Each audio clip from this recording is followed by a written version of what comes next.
That's right, I still have to pay supplies, isn't it? Oh, no. I'm on that. Maybe they'll start building things here again then. Full council on Tuesday, the 28th of September. Before we start the formal bit of the meeting, very sad news. One of the former councillors by the name of Gordon Kavanagh died about 3 weeks ago.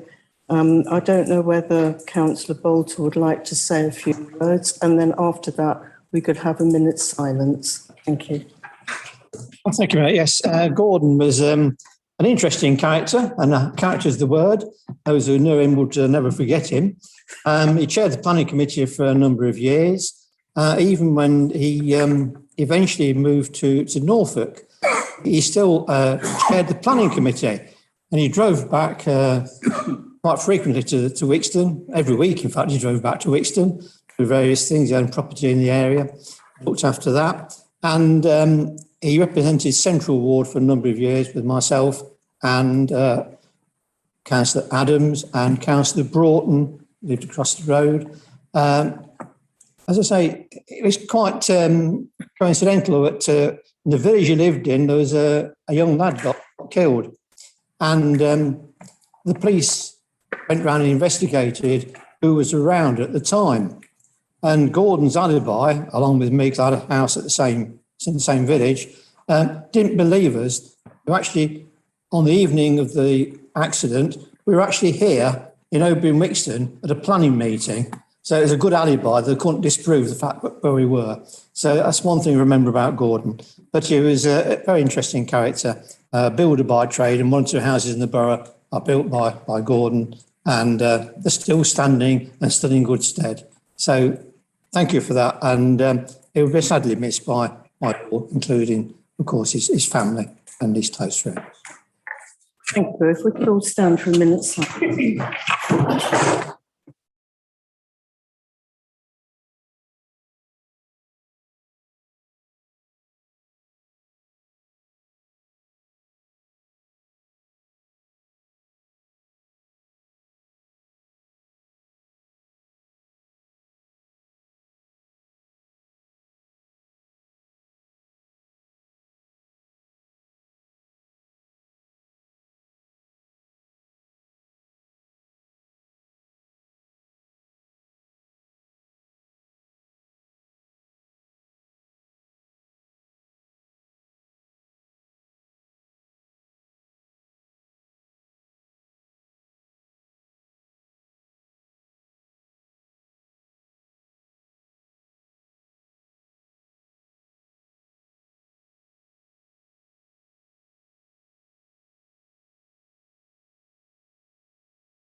Thank you.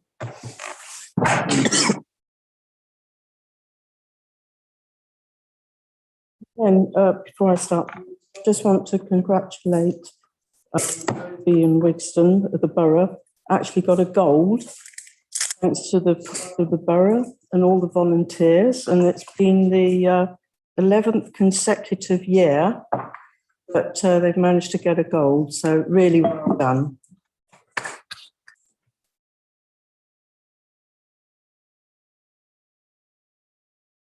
In accordance with the Openness of Local Bodies Regulations 2014, this meeting is being live streamed and may otherwise be recorded, filmed or communicated on other media platforms.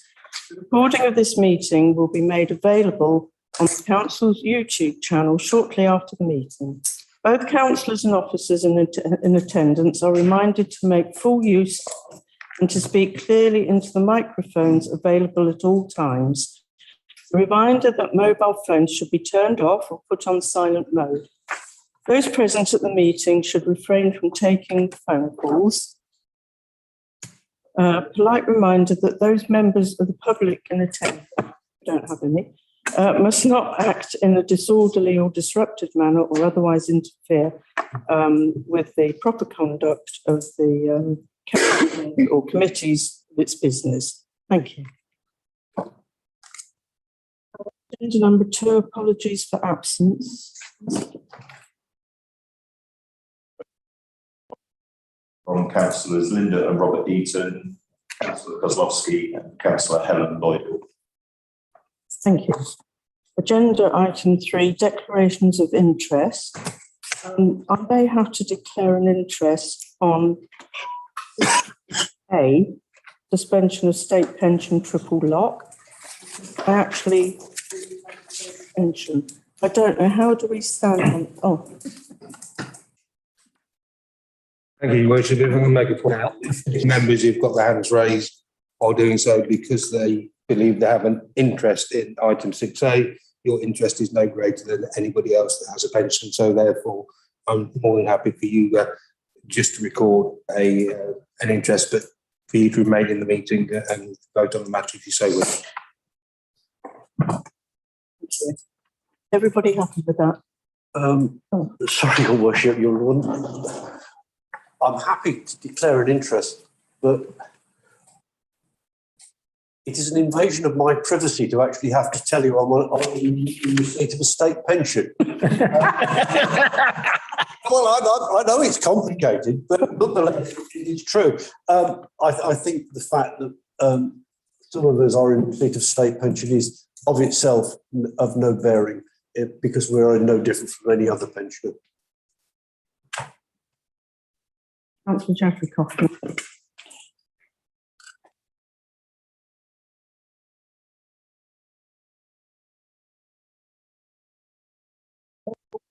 I really want to challenge this need to declare an interest.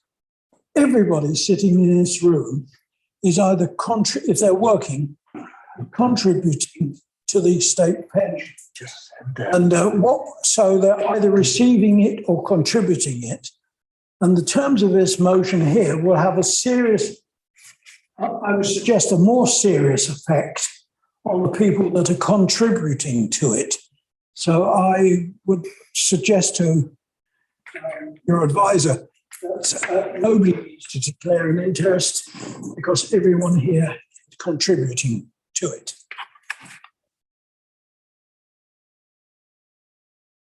Thank you, Councillor Kaufman. Obviously, you're perfectly entitled to your opinion. However, that those people that are in receipt of a pension are gaining more than those people that are not in receipt of a pension, but may at some point in the future be in receipt of a pension. So my advice stands. No issue. I have no issue with members remaining in the meeting because the effect on those of you that are in receipt of a pension is no greater than any other person receiving. Councillor Sharon Morris.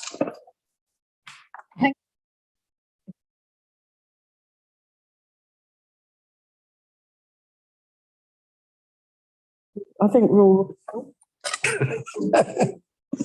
So I'm going to move on to agenda number 4.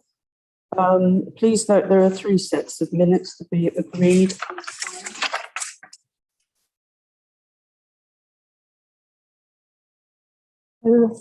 Second.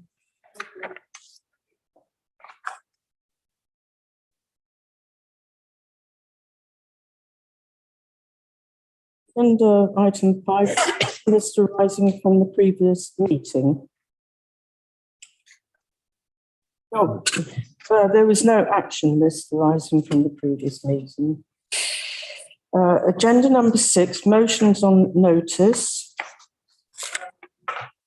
6A, suspension of state pension triple lock, with the author, Councillor Charlesworth. Please quote your motion. I move the motion in my name. This is important. The point pensioners would be kept up with inflation. Inflation at the moment is increasing. Prices are increasing. Energy, fuel, shopping, all increasing. People I feel particularly sorry for are those at the bottom of the pension table. Those that are really struggling at the bottom. I imagine, and that, I don't know the evidence, but the majority of pensioners, I imagine, are okay, but those at the bottom are not. Guarantee them some kind of decent living pension, and they're not going to get it now. I hope the suspension is only for 1 year, and I hope they take notice of representations, not just this council, but all other councils that will be moving motions similar to this.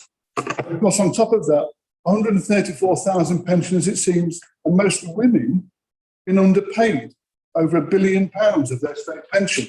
And that may only be the tip of the iceberg.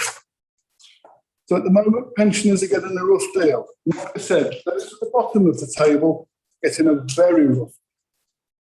And this was a promise that's been broken. Why? COVID, all of that sort of thing. But this is hard. And it's going to be, this council is not happy, and that we make the representations in the motion. Therefore, I move it. Thank you. Yeah. Do I have any comments? Councillor Broadley, yes. Councillor Brookie, second. Thank you, Your Worship. I wish to second the motion and I reserve any comments. Thank you. Just reserving a comment, so have you got anybody else? Yes, does anybody want to make any comments at all? So, Okay. If I may assist you, Your Worship, if no other member wishes to make a comment, then it falls for Councillor Broadley, who reserved the comments, to second the motion. Thank you, Your Worship. I second the motion. Thank you. thank you. Sorry. Councillor Lloyd. I didn't have my hand up, so I was Yes, sorry, I didn't see. to support this motion, but I think it's important to remember that there are those people at the bottom of the level equally, on a lot of pensions, they still pay tax. They're still contributing to the well-being of this. People seem to forget that, and as much as it was made. What we do for us is the younger generation. We're not doing it, the national you're not doing it, saying a lot of those pensions actually still pay tax. They're still contributing towards the well-being. Your Worship. Thank you. I think we'll now move to the, those in favour.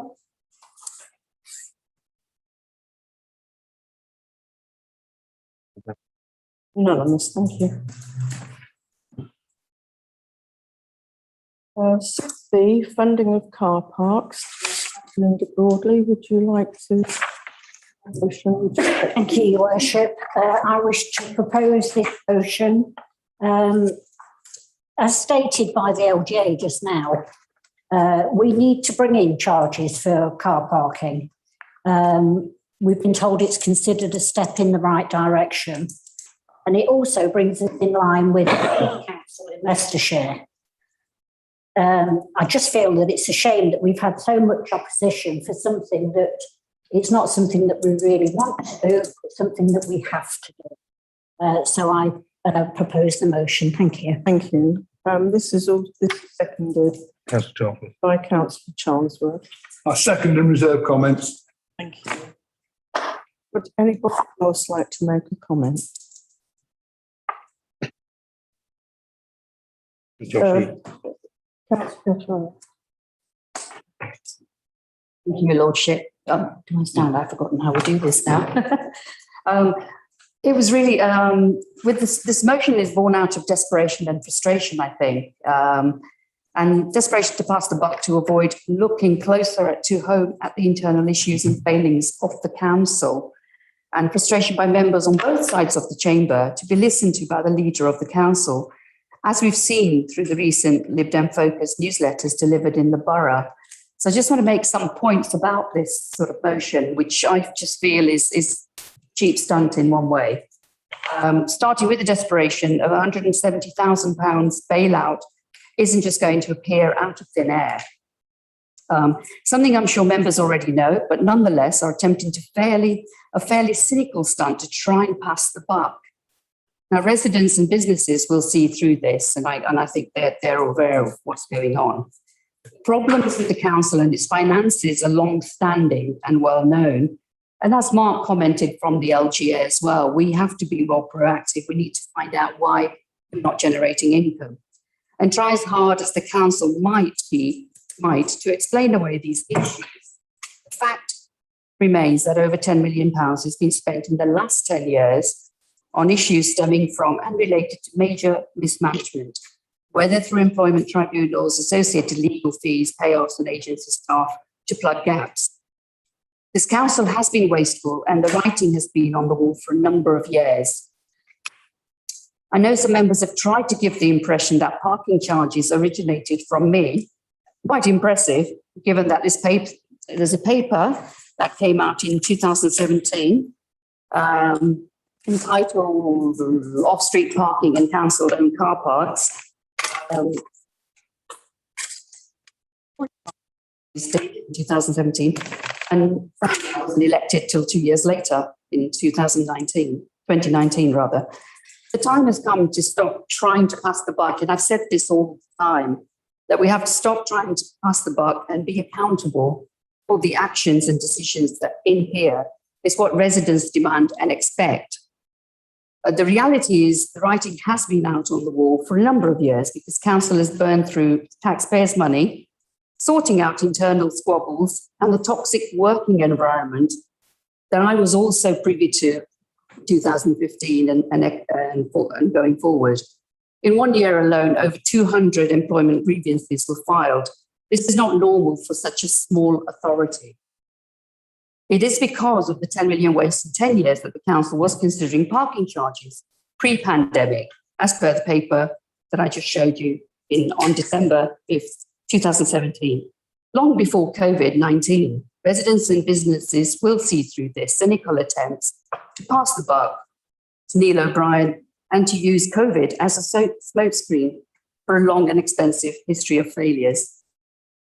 Moving on to the frustration side, I note and agree with the comments made in the Lib Dem Focus newsletter recently, said this scheme seems unnecessarily overcomplicated and could prove difficult to manage. They're right. It said now is not the time. I absolutely agree, and they are correct. It said the way it has been done behind closed doors is unacceptable. The final decision will be made by one person, the leader of the council, John Boyce. Again, that is right. It is indeed a sorry state of affairs that democratically elected councillors like ourselves feel so ignored and unempowered by their leader. They have to resort to attacking him and the process in their leaflets to residents. Indeed, one of the councillors who has signed this non-motion we're discussing now even took to writing to the Leicester Mercury letters pages when he was deputy leader to complain about the poor decision-making of the council and being kept in the dark. This was back in 2018, but it's clearly the case that nothing has changed other than him no longer being deputy leader. We need to discuss the long-term issues this council has, as Mark very rightly pointed out, and continues to face with poor decisions that have proved costly for residents. Whether the mismanagement that has led to £10 million being wasted in 10 years or the ever-changing bin collections being referred to in 2018 points to a systemic Councillor Joshi, and expensive. stop you there. Have you got much more to say? No, last time. Okay. So this cynical and desperate motion does not change that and does not deserve to be taken seriously. What I would say is the council, and I'm willing to work together with everyone to try and improve on what we've done. The council got itself into the mess and needs to get itself out. So asking resident business to pay for this as they rebuild from a pandemic is not the way to do this. Thank you.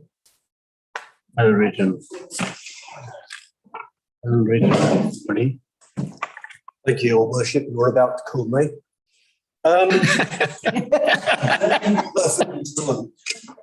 Councillor Joshi seconded a motion that included very clearly the delegation to me and the monitoring officer, not me on my own, to implement car parking.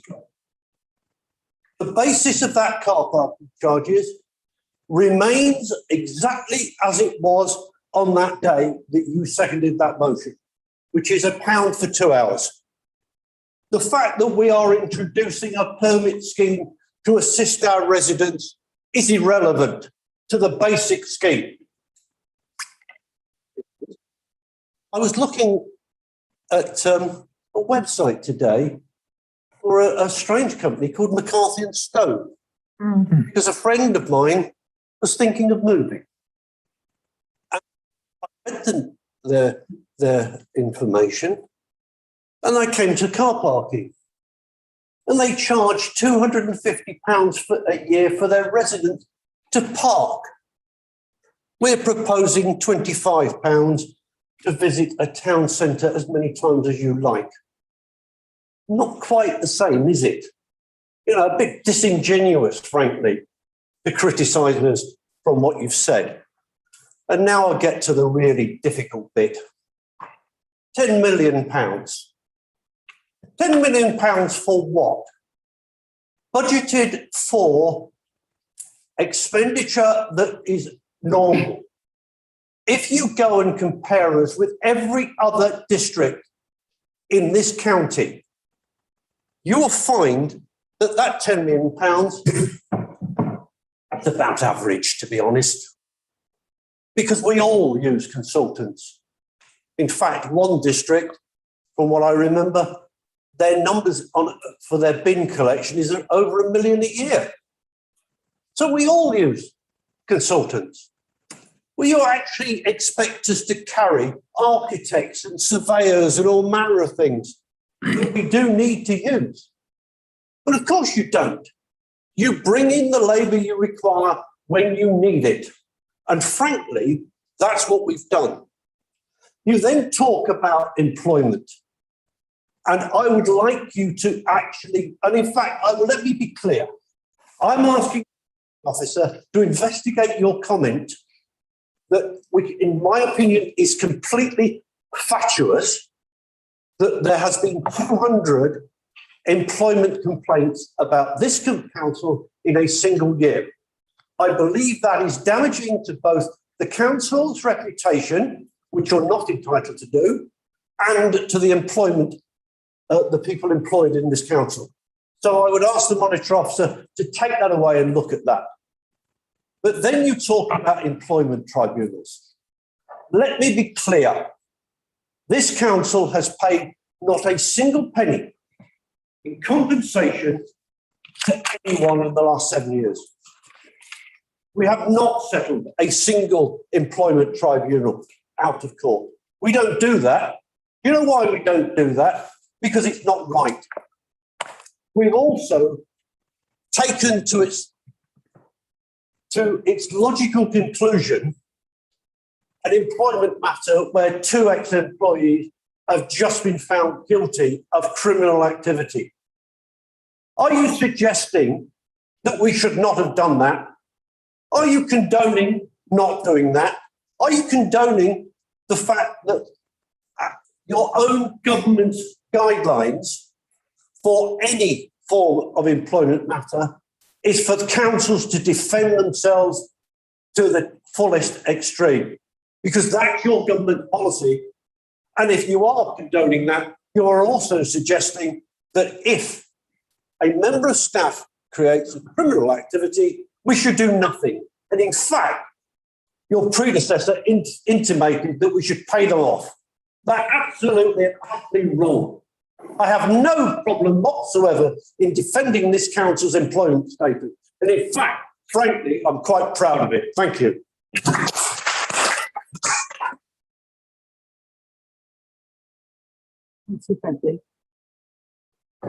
Thank you, Your Worship. Never in all my life of being a councillor for the past 14 years been massively politically motivated. I am a councillor for the residents of this borough, and I work for the residents of this borough. I tend not to bring politics, especially gutter politics, into play. What I've just heard, I find absolutely horrendous. I've just heard this council be ridiculed, whatever words you like to say. And I've never heard anything like it. I normally have respect for every person in this room, but it seems that other people don't have any respect for the people in this room, officers, members included. I've just heard comments that basically come from an MP that does not give a damn about this borough. I don't think he even knows where this borough is. I've never known him to visit this council chamber. I've never known him to come and see us. But I've just listened to a load of rubbish that he wrote. I don't believe that the councillor over there actually wrote that. I believe it was just written by an MP to ridicule the officers and members of this council. And I am absolutely disgusted. I say, everybody knows my opinion about car parking.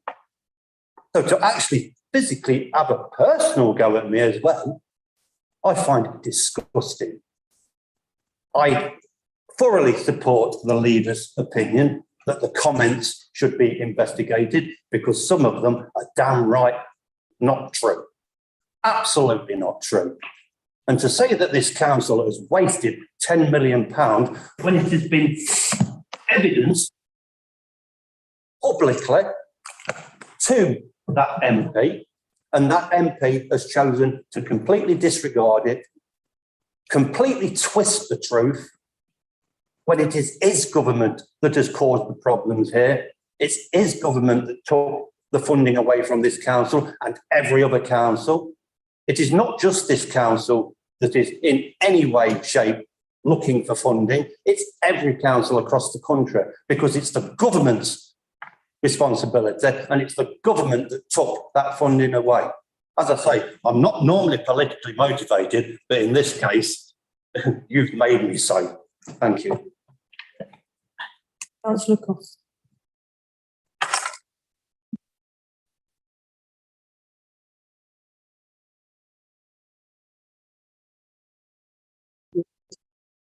I assume the contribution just now was based on the fact if you say a lot of rubbish enough times, there are going to be some idiots that somehow are going to believe you.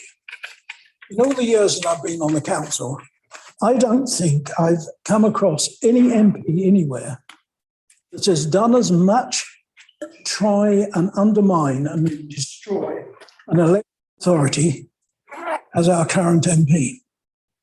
We may have had disagreements with MPs in the past, but not somebody trying to undermine whatever the local authority and its officers do. And I think quite clearly over the months that the letters have been going backwards and forwards, clearly answered. And interestingly enough, the answers have never been put on the members' website. On the council's website, we have had what the MP has written to us and the contributions and replies from the leader. And from what I've read, all the questions have been satisfactorily answered. I think one of your comments just now was referring to what the traders are concerned about because of the loss of trade they perceive that will happen. They start with. But let me tell you what I reckon will be the biggest problem that our traders will have, in addition to the high rents, which we have no control of, and things like that, will be the £28,000 per week that will be coming out of this economy from the poorest in the borough. Last May, there were 1,406 people, I understand, on universal credit. The loss of that £20, which I think is happening the end of October or very shortly, will have a more devastating effect on what's happening to the traders in the borough, because that is money that would not go into. This is money that would actually come into the town centres. So if we're looking as to what will devastate the traders, that will be the biggest contribution in addition to what the motion we were dealing with just now. I just think our Member of Parliament's conduct, which has been repeated by you, shows such a contrast to the local authority down the road, Market Harborough. Without a word, has put up its parking charges by 50% in the last year. No, let me just also say they've been charging for years when we have been fighting to not to charge. But there's not a word about that, not a word about how much they have spent on temporary staff and consultants. So I find your comments absolutely deplorable because nobody here wants to make the charge for car parks. But we're doing it because it's the only prudent way, because we don't want to do what Tory Northamptonshire has done and go bust. We heard about it before. We heard about the fact that we only generate 12% of the income compared with the average of 21%. That says it all to you, that we just don't generate enough income. And as much as I'm sad that we have to do it, there's no other way, because we're continuing being ripped off by this government. So, Your Worship, I will support this motion this evening. Thank you. I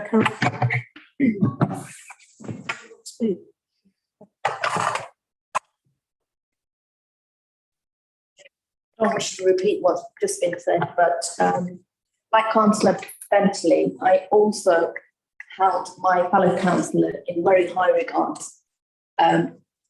Do that she speaks her mind. But what I've just heard, I'm extremely disappointed.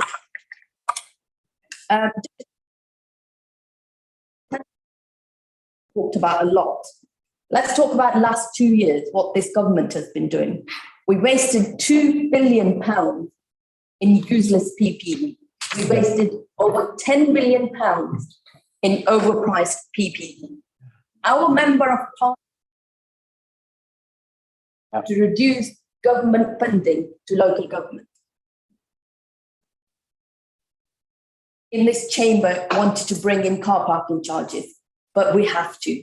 And I think nobody would be more happy to halt these charges if our Member of Parliament promises to bring in funding that's needed to fund the gap for the car parking charges by 31st October. And I'm sure, Your Worship, that people of Oadby and Wicks here, seeing our Member of Parliament working and spending his time to make the life and livelihood of people of Oadby and Wixton better rather than politicising their lives. Thank you. Yeah. Thank you. Councillor Lloyd.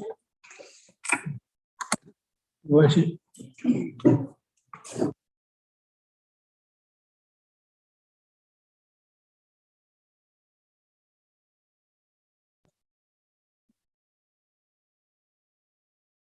Very friend opposite.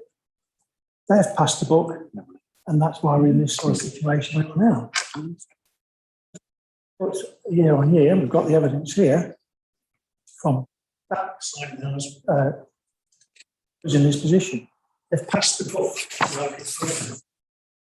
You're in our business, you've got a charge, you've got to do this. Unfortunately, we're having to do something we don't want to do, which is they are the cause of the problem and not the solution.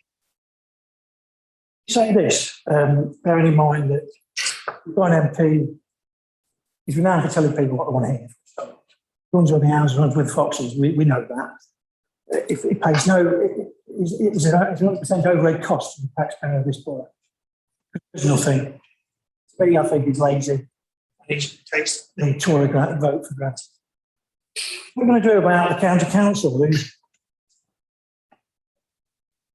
now, it's what? It's got to save £23 million. Now, £7 million that is of sufficient to save. And now they're looking at selling off our daycare centres. We've got one on Carlton Drive. We're selling it off to the private sector. We're selling off our most vulnerable people to the private sector. That's disgraceful. Tories don't bother about that. It's the dollar sign that's in front of our eyes. So, to balance their books with all this 57 services are going to cut. Let's look at, we've mentioned one council who put their car park to 50%, but also it's on record that now they're £4 million deficit. They've got a £4 million budget shortfall. What services are they going to cut? How much more are they going to put the car parking charges up? No mention of that. Got another local authority have just introduced they're now selling off toilets, so closing toilets. And the opposition have now put a petition together to save it. And the opposition can say and do what they like, as we just heard. Because they haven't got the responsibility, they don't have to take difficult decisions. They can criticise it, but contribute nothing to the well-being of this club. We carry on, if you don't mind. What's it's done is a police and crime commission report. Recently, they've come forward and said their finances. Now they're going to bring in somebody from the local government, not local government, from the government department to look at their finances. By 23-24, 11 million budget short deficit. 12% cut in the budgets. It was 70% core funded, 30% local taxpayer. Now it's down to 58% core funded and 42%. Now it's about 60%.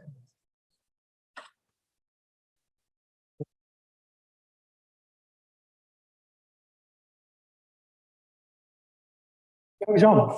We've got one authority sold their main car park to a private. Councillor Lloyd, can I just stop there? Is there a lot more? Because I've I'm not coming to the last bit now. yeah, all right, thank you. Patience.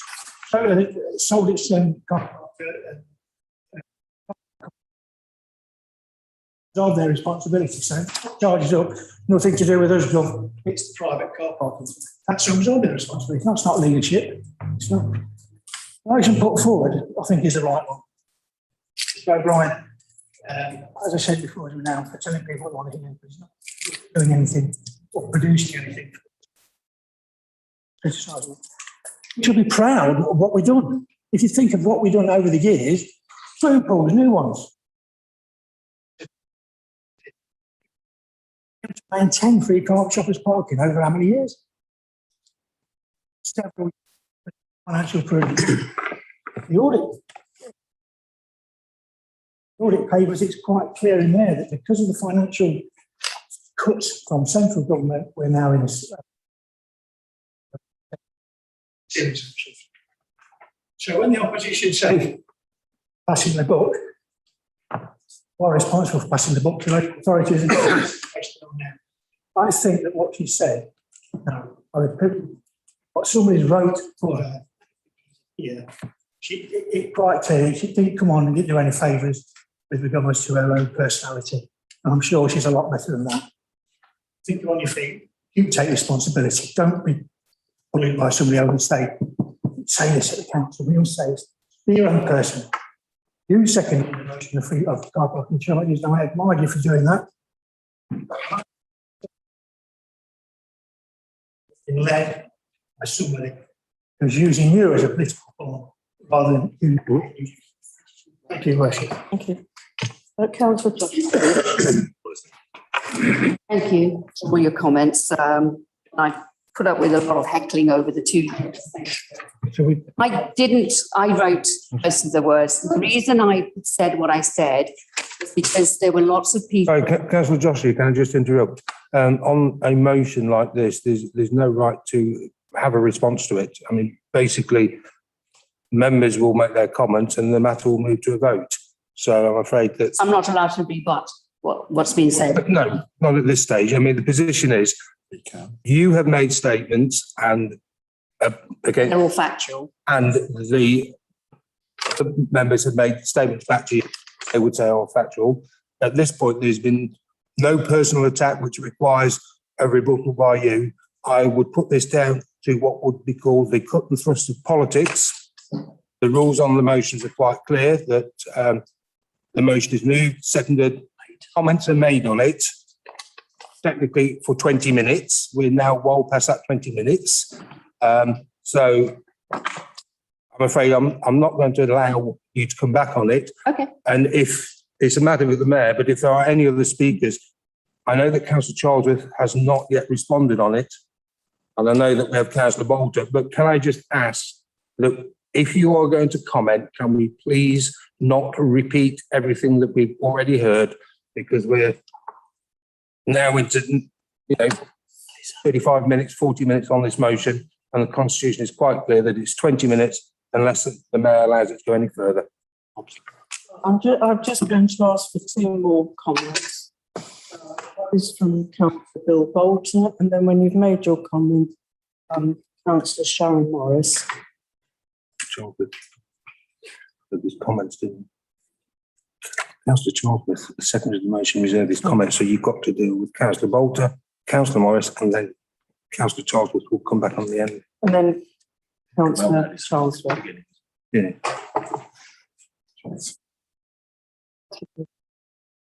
Yes, let's get some of the facts sorted out from the beginning.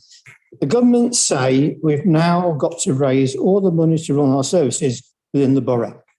Their statement. Rate support grant has stopped. That no longer comes to it. We've got to look at all different ways of raising money within the borough to run our services. We heard the other night that 12% of our income is all we raise to run our services. Other councils got 21. Mr. Boyce quite rightly pointed out that car parking will level that up to roughly the same as other authorities. That's fine. I'd like to remind people that the police authority put their rate up an extra £15 last year. That is now receive more than Oby and Wixton in council tax. So please get more than Oby and Wixton council tax per Bandy. So, let's compare like with like. Income generation, we're looking at for all the while, and it's very strict now that very limited things we can do. None of us want to put car parking up. We've got no choice. The government said we've got to raise all the money within the borough. And there's somebody come with other ideas and to kick in the teeth is when they said to us, whatever it costs you for COVID, we'll reimburse you. That to me is a contract. Contract can be written, spoken, or implied. That covers all three. They wrote it, they spoke it, they implied. That was a contract to us and all authorities to refund us the money. That contract. So I've got no hesitation in supporting the motion this evening. They should not have made a statement they weren't prepared to back up. They backed other things up, they're wasting money. Left, right and centre and things that never worked. Track and trace never worked, still not working. All the PPE doesn't work.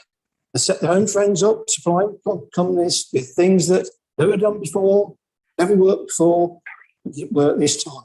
So I'm sorry, but I didn't want to put car parking charges up, never have done, but I've got no choice. Thank you. Councillor Sharon Morris. Thank you.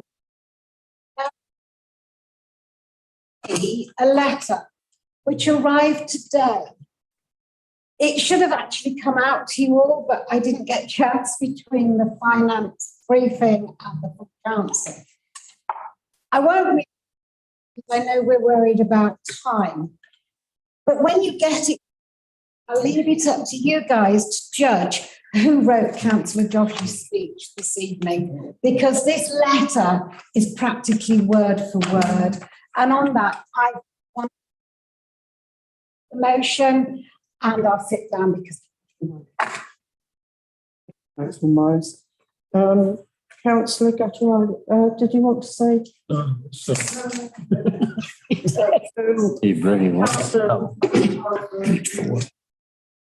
You'd like to speak now?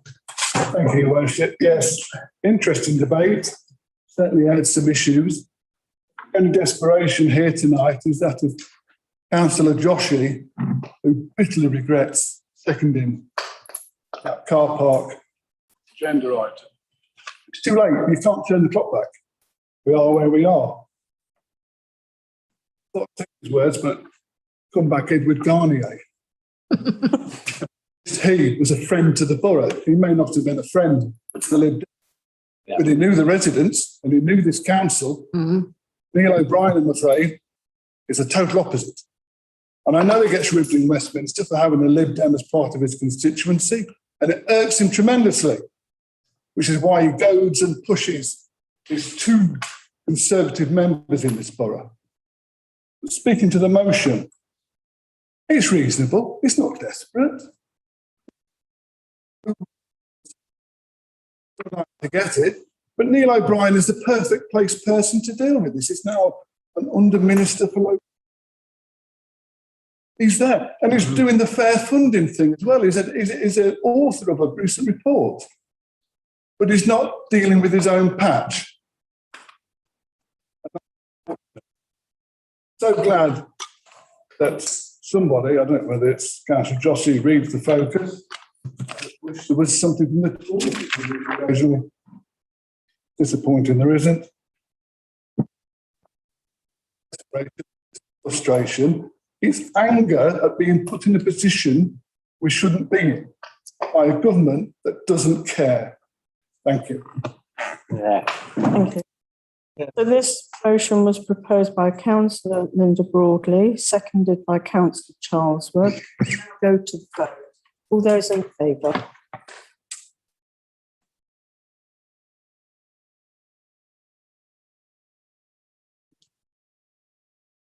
Oh, and against? Abstentions?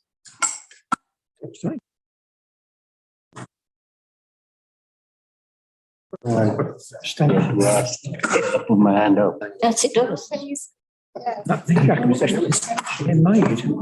in, yeah.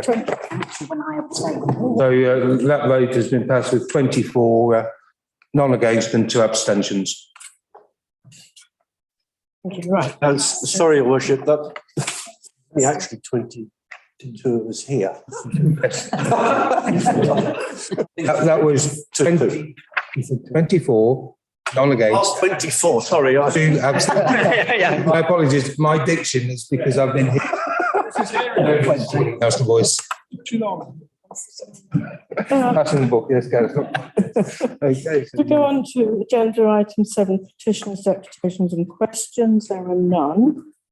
Agenda item 8A, mayor's announcements, there are any.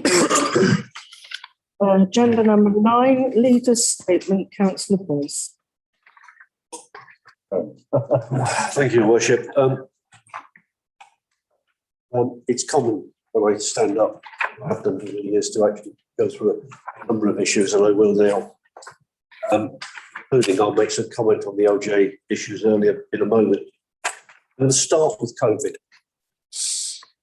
We are far, far from being over. I think we do need to understand that.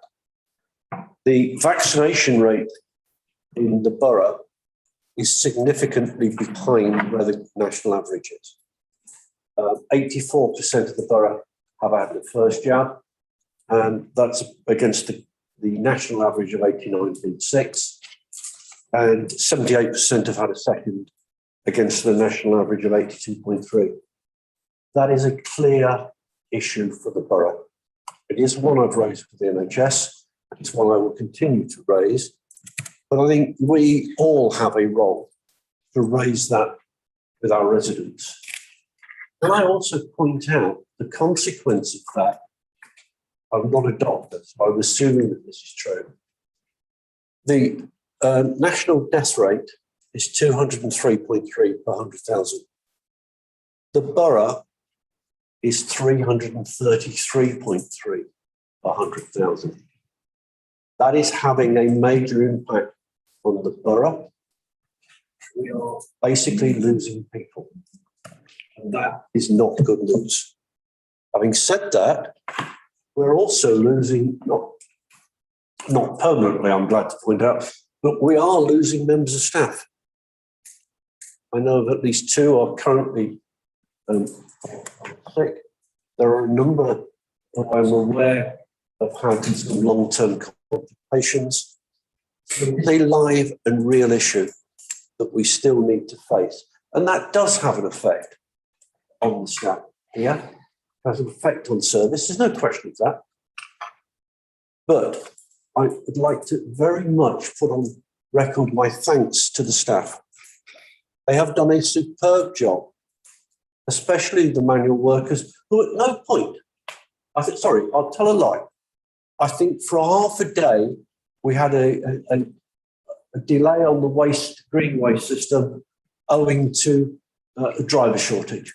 That is about the only delay we have had in the last 18 months relating to COVID. I think that's a superb effort.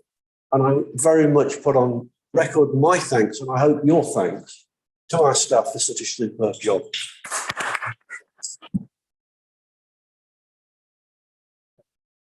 Nice man called Boris stood up in Parliament and talked about a thing called a county deal. As with always with Boris, trying to understand what he's on about is never easy. This is just a fact. I mean, with all due respect, I don't think it's even political. Having said that, Leicestershire has put forward a county deal. And tomorrow the district leaders are meeting to look at our response to that county deal and look at our vocal response, whether we write to Michael Gove and actually express our support. I've read the county deal.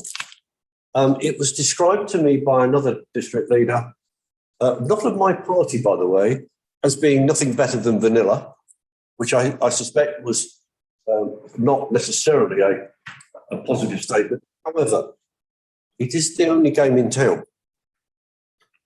The major issues with the county deal are infrastructure. Let us be absolutely clear. Leicestershire, the East Midlands have been missed for many years in terms of infrastructure. You can talk about the number of houses we require overall as much as you like. At some point in the next 10 years, we're going to have to say no. Not because we don't have land, which in itself is an arguable point, but what we certainly don't have is the infrastructure to maintain the transport. So we are at some point going to have to, even a small borough like ours, get involved in those rather large investments. And the county deal, should it come off, will at least get us a foot in the door. Now, there are all manner of problems with it. There will be some which we can talk about. I'm not going to do that. I would rather be in the tent trying to shape it than outside throwing stones at it. Because whatever people may think, I've always tried to be a team player in terms of these things. So once that becomes clear, clearly more information will come out. But my understanding is we're probably putting a letter of support to some degree within the next few days. Then there'll be several weeks of doing nothing. Then there'll be several months of intense negotiation. Then there'll probably be another delay, and eventually we'll get out and find out where we're going. So it's not straightforward. Okay. That's that. Barry, can't remember his other name anyway, came in from the LGA and did a review. And we invited him. So there is no issue of hiding. And in fact, quite the reverse. What was important. The idea of building and doing is correct. The problem is that, and to some degree, COVID did have an effect, because we've been talking about this for quite a long time, that our desire slightly outpaced our ability. And one of the issues, of course, is to do this work, you have to bring in consultants and temporary staff to actually come in and do the work to tell you where you're going. So temporary staff being quite normal, and consultants. It's clear from what the LGA is saying that our finance team is not strong enough at the top. And that is not criticism of Comey, because actually Comey was singled out as being good, and he is good. And I would pay compliments to him perfectly happily. But we do need to strengthen, and we are actively looking to strengthen. because that is only the right thing to do. And hopefully, within the next few months, few weeks, we will be able to make a positive announcement on that. But clearly, has to be done properly, but also permanently. However, going back to what Barry was saying and what Mark said this evening, involvement in the budgetary process in years has not been adequate. Now, there's a couple of things about that which we need to take on board. One, the corporate plan, which I'm told by an external people is actually quite clear compared with other districts and other places. We need to strengthen that nonetheless. So, but the corporate plan doesn't take place, and we've got a corporate plan in place. That doesn't take place till about March. What happens after March is that you have a budgetary process, which in a good year should start in September. And it was explained to me rather well yesterday. Close your books in April, that takes you to the end of May. You then do your audit, takes you end of July. And then frankly, you take August off. And so you start again 1st of September. Perfectly happy with that. What is missing is that the member involvement should be earlier. And what will happen this year, on November 16th, there will be a special PFD of which all members will be invited to start looking at the budget. But we'll do it properly. We'll look at the medium-term financial plan. Because basically, if you have no medium-term plan, next year is almost a guess in the dark. Because you've got to know where you're going. So from now on, we need to strengthen the corporate plan, and we as members need to own it. We then need to get into a budgetary process that reflects the corporate plan. So next year, we will also in October run a consultative seminar. It's too late this year because clearly with the resource implications, we can't quite make it. But next year, October will be consultative, November we'll start making decisions. That is somewhat earlier than we've ever done.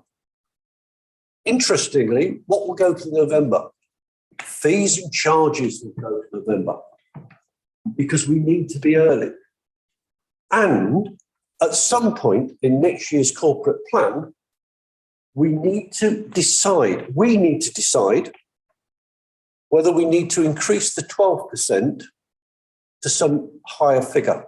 Because you remember, that is the amount of money we raise on fees and charges in terms compared with others. So we need to start looking at doing that, or whether we need to raise it more. So you start with a principle at the corporate plan, and then the budgetary process starts following it through.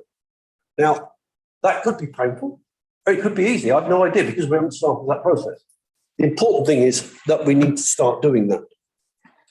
So that will happen this year in November, and then next year informally in October and formally in November. Because also things that will also need to happen, we're appointing somebody to come and do some work for us. Again, a consultant. Again, it makes sense because it's the most effective way of doing it until we get a permanent appointment to come and help us do the MTFS. Because we need to get that in place. Conwy is working exceptionally hard keeping the organisation running, but it doesn't have capacity to get all the work done. We're going to bring somebody in to do that, to look at a capital strategy for the longer term. And it's interesting that Mark mentioned 3 years. The MTFS will run for 3 years. Actually, it will run for a rolling 3 years if we've got any sense, because it's important to know where you're going, and that will underpin it. So those are things that we will happen. They're the learning we're already putting in place. And of course, the motions later on will take that learning further. So apart from the mayor stole my thunder about written in bloom and gold. I do need to send our thanks and congratulations. That's brilliant. The only other thing I'll say, and I'll take questions because I always do, car parking charges will start on the 1st of November and at £25 a year, compared with, as I was saying, McCarthy and Stone charging £250,000 pounds a year just to a car park outside your house. I think it's cracking good value. Thank you. Thank you, Councillor Boyce. Question. Yeah, sorry, Councillor Charlesworth. Thank you, Your Worship. I thank the leader for his comments. One comment and two questions, please. The county deal, the county plan. If it brings more investment into infrastructure, I welcome it.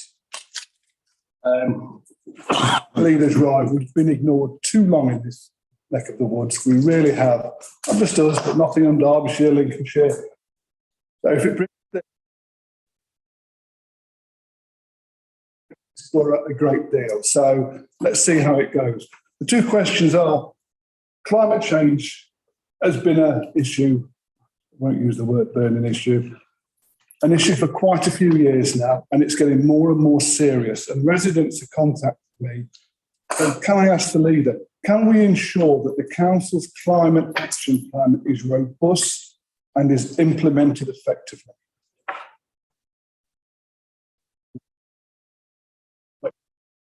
Situation is reaching a tip. Got the Glasgow COP26 thing in October, November, and we need to address that. So I need to know this council is doing the right thing with climate change, or the residents do, not just me. And then another thing, the leader is aware we've had a great deal of telecommunication mass applications or prior approvals, or whatever you want to call them.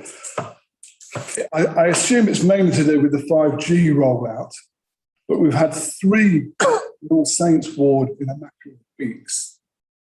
What concerns me is residents have gone to our website that is headed to Telecommunications Development Enabling Wigston. We have a register on that website. It started in 1995. And the last time it was updated was in August 20.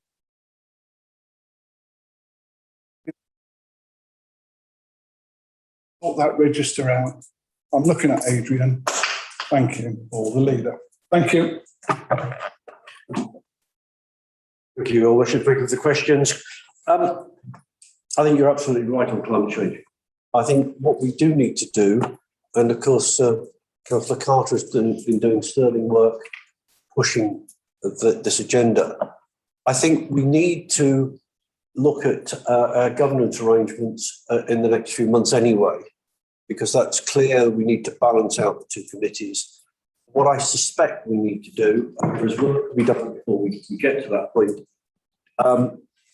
we need to find some way of actually having climate on every agenda. And it could well be that climate may well be, we look at our reports and there are sections on all manner of things, and it may well be that climate needs to go there. It may well be need a climate action plan to come to every meeting. I don't know.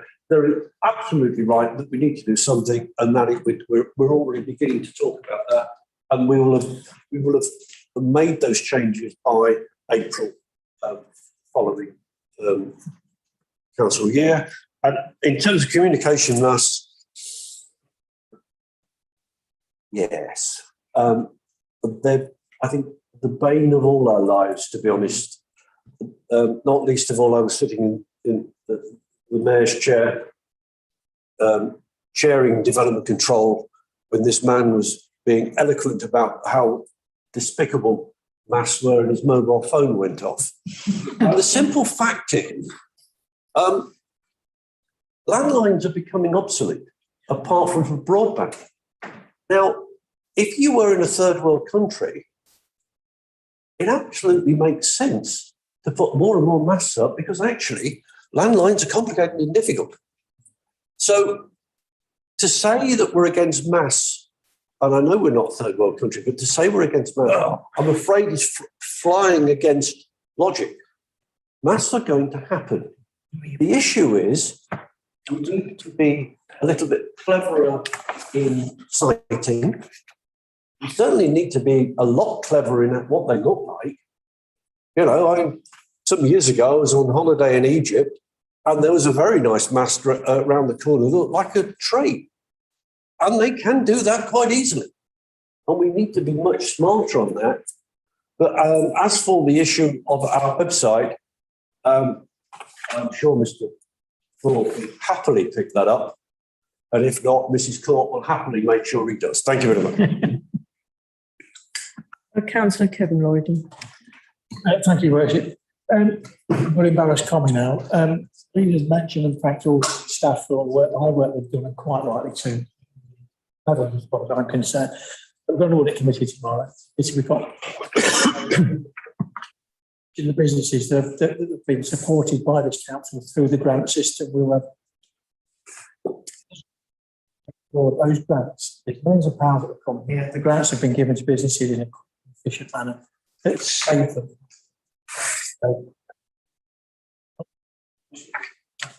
We just say have a recognition of the staff that's done that. Millions of pounds to be gone out and administered by that department. Been a success. Thank you. Thank you for that. Yes, absolutely right. I know it sounds odd. I had more emails regarding the grant system than car parking because it actually was that serious. And frankly, in terms of many people, it was the difference between being in and out of business. And absolutely right. The team in the finance department did a splendid job in what is a very tricky situation. Let me be clear. The rules were not always clear. The applications were not always clear. But the outcomes achieved by this council have been extremely clear and extremely good. Thank you. We'll now move on to agenda item 10, exclusion of the press and public. Resolved that under section 100A bracket 4 bracket of the Local Government Act 1972, press and public now be excluded from the remainder of the meeting on the grounds this is to be transacted involves the disclosure of exempt information defined in Part 1 of Schedule 12A of the Act, bracket is amended, bracket, and in all the circumstances, the public interest in maintaining the exempt items is the public interest in disclosing the exempt information. The live stream of this meeting is now stopped. Second. Second. Affirmation will come off there.